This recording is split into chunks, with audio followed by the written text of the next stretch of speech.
So we had Tyson Fury put out this video where he finally confirmed that the undisputed fight with Anthony Joshua would take place on August 14th in Saudi Arabia. But a day later, we get this news that Deontay Wilder has won his arbitration case with Tyson Fury, and the judge has ordered that Fury face Wilder for a third time by September 15th of this year.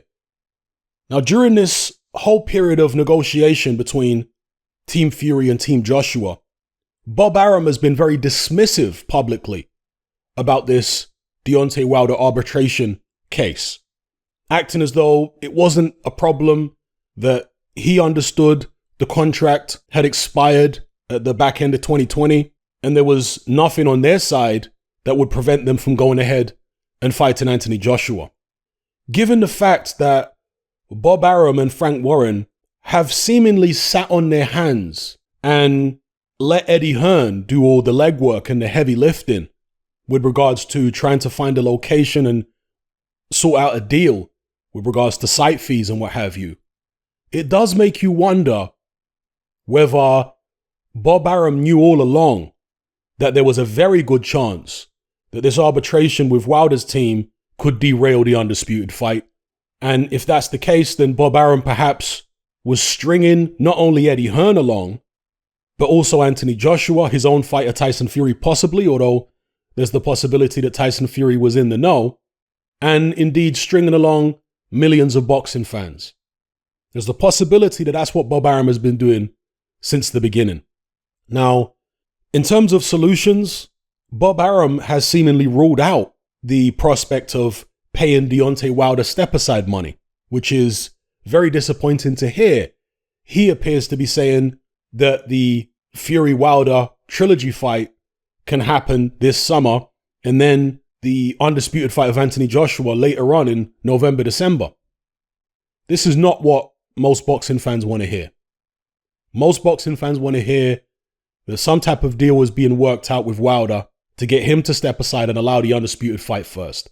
Now, if there is the desire on behalf of Team Fury to do the undisputed fight first, then again, I'm not privy to all the negotiations and the details of the contract. Bob Arum did say that if they do pursue the undisputed fight with AJ first, the contract will have to be amended. Now, one way that they perhaps could sort this situation out would be to go ahead with the undisputed fight on August 14th, because that is before September 15th, right? That's before the arbitration deadline, the deadline the judge gave for Fury having to fight Wilder. Now, obviously, he can't fight Wilder if he fights AJ on August 15th. There won't be enough time to rest and then train again.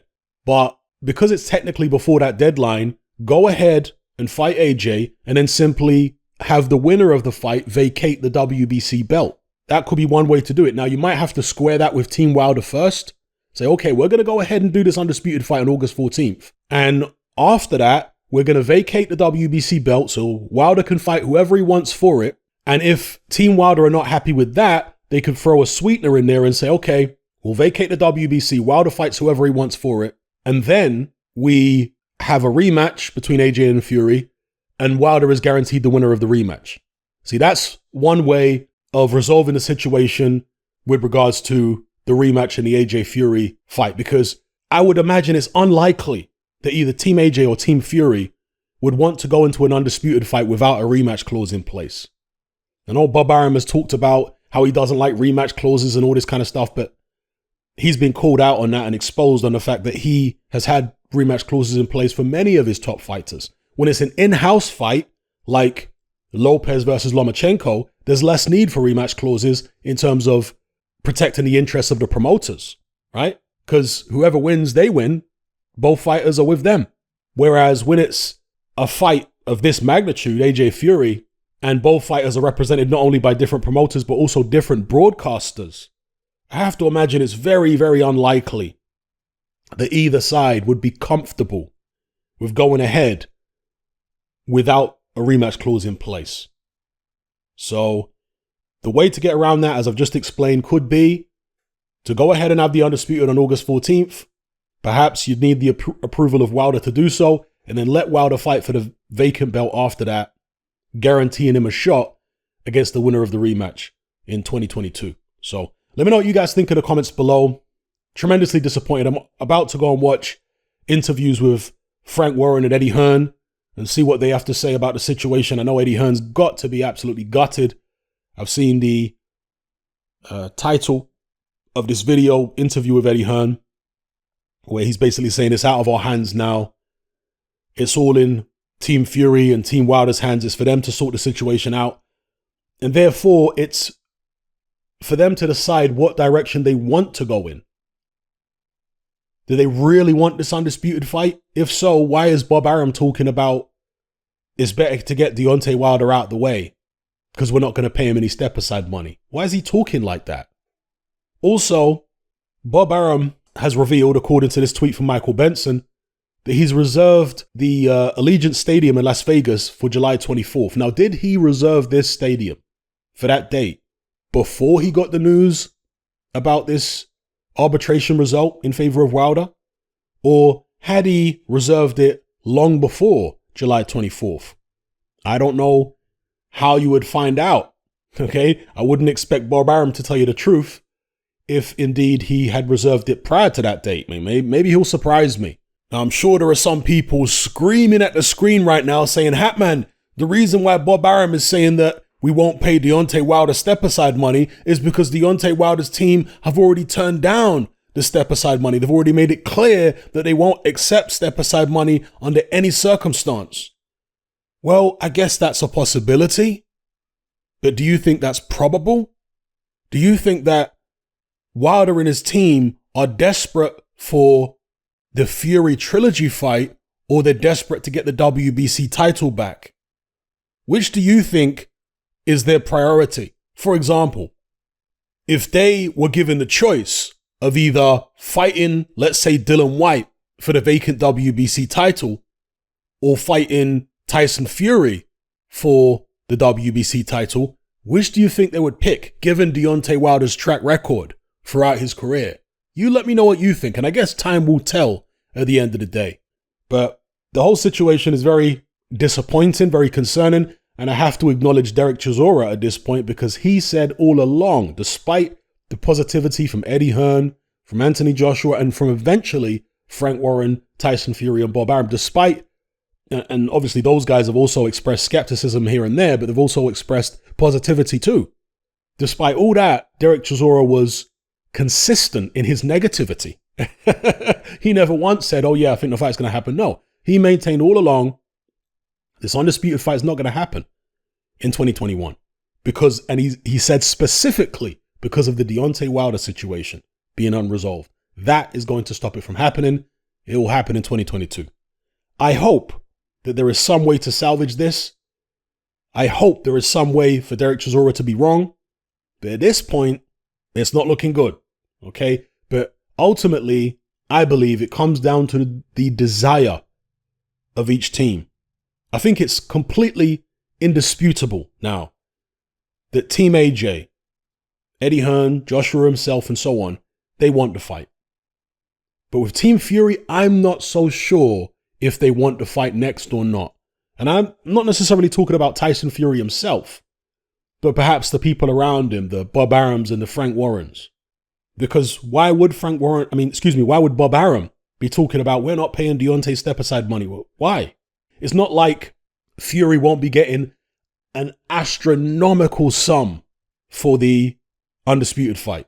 So surely he can break off Wilder a piece and allow the undisputed fight to go ahead. Because what you risk doing, of course, is going fighting Wilder for a third time and then losing to Wilder. And then where's the undisputed fight? And by the way, when it comes to Deontay Wilder, he will have been out the ring. Let's say he fights Tyson Fury next. He will have been out the ring for just as long as Tyson Fury. So it's not like Fury's got an advantage in terms of activity if he fights Wilder next. If the trilogy fight between Fury and Wilder had taken place last summer, I would have given Wilder next to no chance.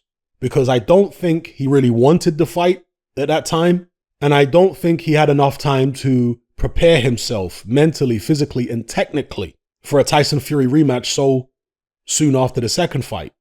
But he will have had well over a year.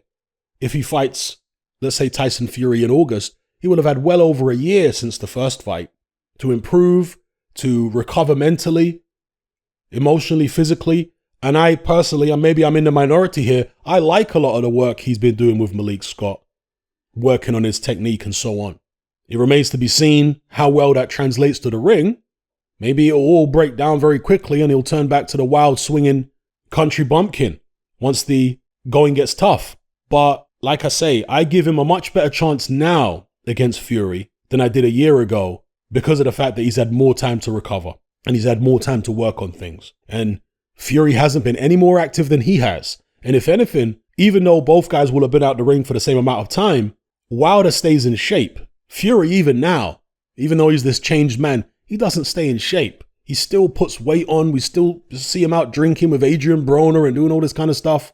Anyway, let me know what you guys think in the comments below about this unfortunate situation. I've already seen some Deontay Wilder fans online talking about how nobody was complaining when Anthony Joshua was blocking the undisputed fight between Andy Ruiz and Deontay Wilder. Well, you can't level that charge at me because I was saying in the immediate aftermath of AJ losing to Ruiz that I want Ruiz versus Wilder next, that that's my priority. The videos are still up, so you can never accuse me of that. I've been consistent all the way along that the undisputed is my priority, irrespective of who partakes in that fight.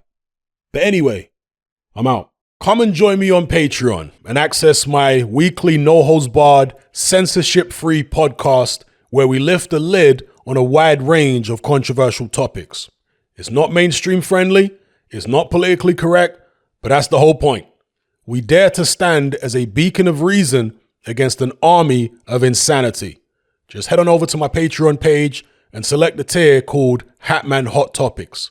You'll gain access to a minimum of 2 hours of exclusive content every single week, including podcasts, videos, interviews, live stream Q&A sessions, as well as my popular Confessions of a Nightclub Bouncer series. Not to mention a vast back catalog of hundreds of hours of previous episodes. You can listen via the Patreon app with the option to download in high quality MP3. We've also got a Discord server where you can come and chat and hang out with myself and other members. There's no contract, no commitment, and you can cancel at any time.